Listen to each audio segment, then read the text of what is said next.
Iba't ibang lugar sa Mindanao apektado ng pagbaha na dulot ng low pressure area. Ang detalye sa report ni Cyril Chavez ng GMA Regional TV 1 Mindanao.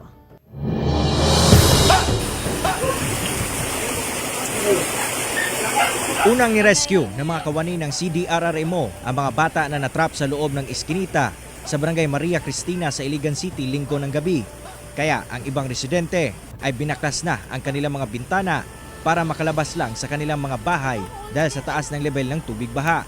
Gumuho naman ang lupa sa may sitio Timuga, Barangay Boroon at Barangay Maria Cristina kung saan humambalang na sa kalsada ang mga sanga ng puno at putik.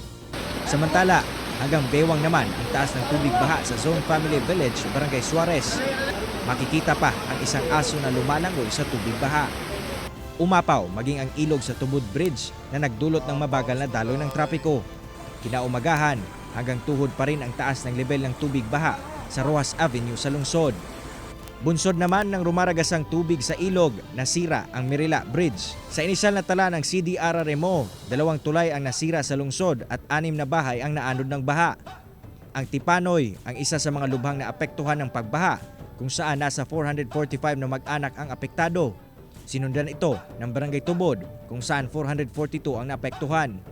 Umabot naman sa mahigit 1,100 na mag-anak ang apektado ng pagbaha sa 8 barangay sa syudad. Nagtulungan naman ang mga rescuers sa paghahanap sa 2 batang may edad 8 at 9 na taong gulang na nawala sa gitna ng malakas na pagbuhos ng ulan noong Sabado ng tanghali sa Mati City, Davao Oriental.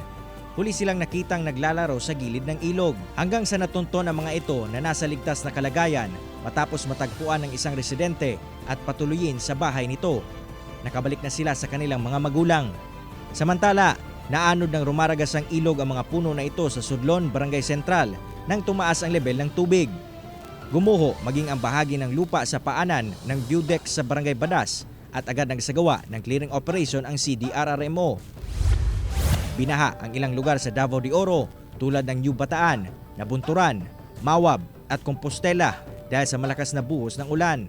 Maraming kabahayan ang pinasok ng tubig baha dahilan para ilikas ang nasa 400 katao mula sa naturang lugar. Sa Davao City, hindi na muna pinadaanan ang cross drain na patungo sa Sitio Tabak, Barangay Carmen, Baguio District matapos masira dahil sa pagguho ng lupa bunsod ng ulan noong linggo. Ayon sa DPWH, dahil ito sa mga debris na kasamang naanod sa ilog. Sa Wario Village, Barangay Maa, isang malaking puno ang puminsala sa bahagi ng bahay na ito matapos matumbahan sa gitna ng malakas na ulan. Wala namang nasaktan sa insidente. Ayon sa Pag-asa, posibleng hanggang ngayong araw pa mararanasan ang malakas na pag-ulan sa Mindanao, bunsod ng low pressure area. Ako, si Cyril Chavez para sa GMA Regional TV.